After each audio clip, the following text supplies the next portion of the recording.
최근 아파트 분양받고 잔금 대출이 안 되어 입주를 못하는 상황이 벌어지고 있는데요. 아파트 분양 시 잔금 대출에 관한 상황. 아파트 잔금 대출 시 DTI, DSR을 적용하는지, 잔금 대출이 안 되어 입주 못하는 경우의 대처 방안, 분양가 상한제 주택 실거주의 무제도, 분양가 상한제 아파트 실거주 의무 3년간 유예 방안 등에 관한 소식에 대하여 알아보겠습니다. 이 콘텐츠가 마음에 드시면 구독, 좋아요, 채널 고정 부탁드립니다.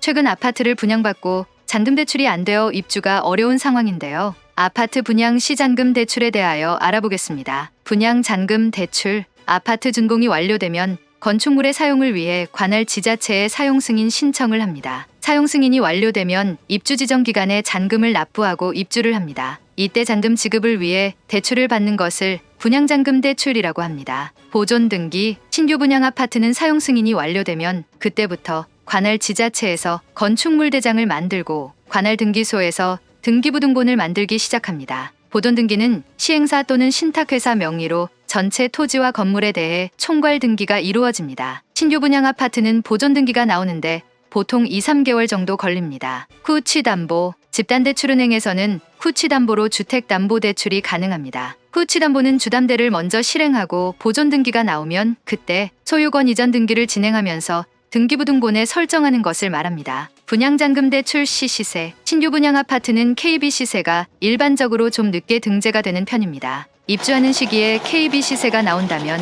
KB 시세 기준으로 대출이 나오지만 만약 KB 시세가 나오지 않으면 입주 시점에 집단대출 협약이 된 은행들이 각각 감정평가를 해서 감정가 기준으로 해서 대출이 나온다고 보시면 됩니다. 이러한 상황들을 고려하여 아파트 분양 시 잔금 대출이 어려운 경우가 있을 수 있습니다. 따라서 아파트 분양을 계획하시는 분들은 미리 잔금 대출에 대한 정보를 충분히 파악하고 준비하시는 것이 중요합니다.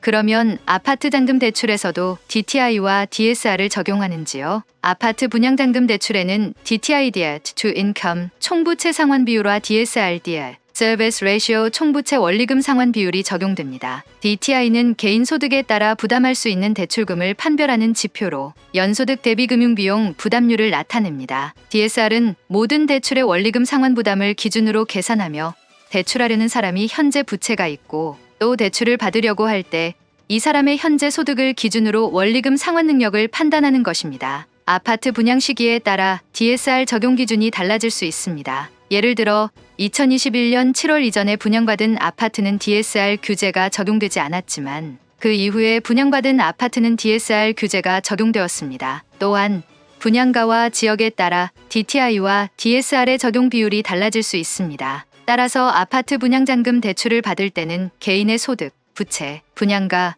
지역 등 여러 요인을 고려하여 DTI와 DSR이 적용되며 이에 따라 대출 가능 금액이 결정됩니다. 당국에서는 이러한 규제는 대출을 받는 사람의 원리금 상환 능력을 보호하고 부동산 시장의 안정을 위해 필요한 조치라고 말합니다.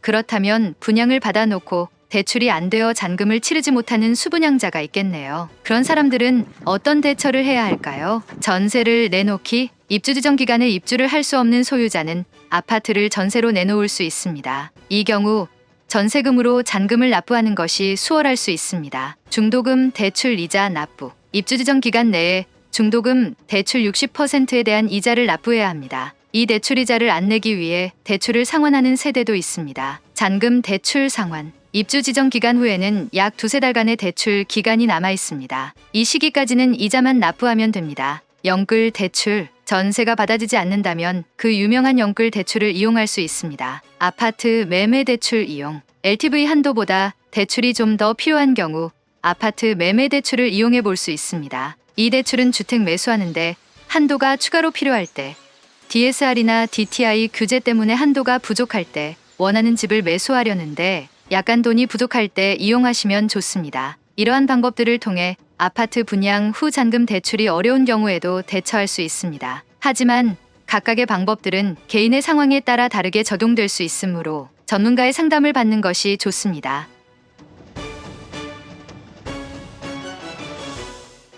아파트의 실거주 의무는 분양가 상한제가 적용되는 주택에 대해 적용됩니다. 실거주 의무는 2021년 2월 19일부터 수도권 분양가 상한제 적용 주택을 대상으로 처음 도입되었습니다. 내가 분양받은 아파트가 분양가 상한제로 실거주 의무 대상인지 확인하려면 주택공급계약서를 확인하는 것이 가장 먼저입니다. 계약서에는 해당 주택이 분양가 상한제 적용 주택인지 그리고 실거주 의무가 적용되는지에 대한 정보가 포함되어 있을 것입니다. 그러나 계약서에 명확한 정보가 없거나 추가적인 확인이 필요한 경우에는 해당 지역의 지자체나 주택관리공단에 문의하여 확인할 수 있습니다. 분양가 상한제 적용 아파트는 실거주 의무 전에는 매도하는 것도 제한되어 있습니다. 실거주 의무를 위반하면 법적인 제재가 있을 수 있으므로 분양가 상한제 적용 주택을 구매하거나 이미 소유하고 있는 경우 이 점을 반드시 확인해야 합니다.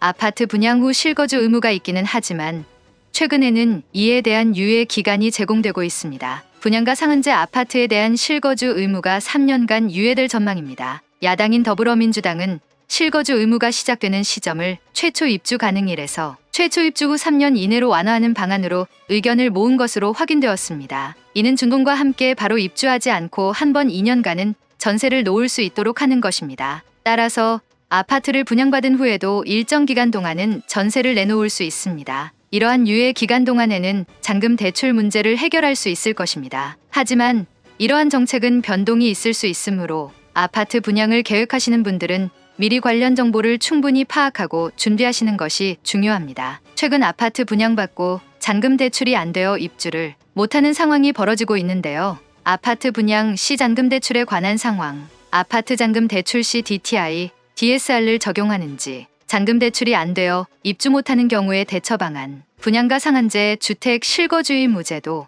분양가 상한제 아파트 실거주 의무 3년간 유예 방안 등에 관한 소식에 대하여 알아보았습니다. 영상이 도움이 되셨다면 구독, 좋아요 부탁드립니다. 감사합니다.